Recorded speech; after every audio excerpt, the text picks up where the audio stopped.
তো ডাক্তার সাহেব আমার কি হয়েছে? খারান দেখতে আসি। ওহ, ভাইরাস। কি? হয় অনেক পুরানা কম্পিউটার, অ্যান্টিভাইরাসের ডোজ দিলেই ঠিক হয়ে যাবে আনে। আরে আমার কি সমস্যা? এটা নেন। কি এটা? টেস্ট টেস্ট না দিলে বুঝবো কিভাবে কি হয়েছে? বাংলাদেশ স্বাধীন হয়েছিল কবে? তিনটা ইউরোপিয়ান দেশের নাম লেখেন। এটা কিসের টেস্ট? ও আমার কেলাস পরীক্ষার, আমি পারি না তাই আপনারে দিয়ে দেখলাম পারেন কি না। আরে আমার শরীরে কি সমস্যা সেটা বলেন।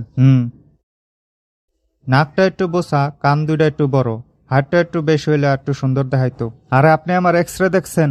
হয় এর সাথে আমার গতকালকে কথা হয়েছে। আমি বুঝি না আপনাদের ব্রেকআপ হইল কেন। আমি তো কিছুই বুঝতাছি না, হইতাছেটা কি এখানে? দাঁড়ান আপনার চোখের পরীক্ষা করে দেখি ওইখানে কি লেখা। আমি কিছু দেখতে পারছি না, সরি। চোখের সমস্যা, মেমোরিতে সমস্যা, হাইট একটু ছোট, আবার রিসেন্টলি ব্রেকআপ হয়েছে। খারান ওষুধ দিতে আসি।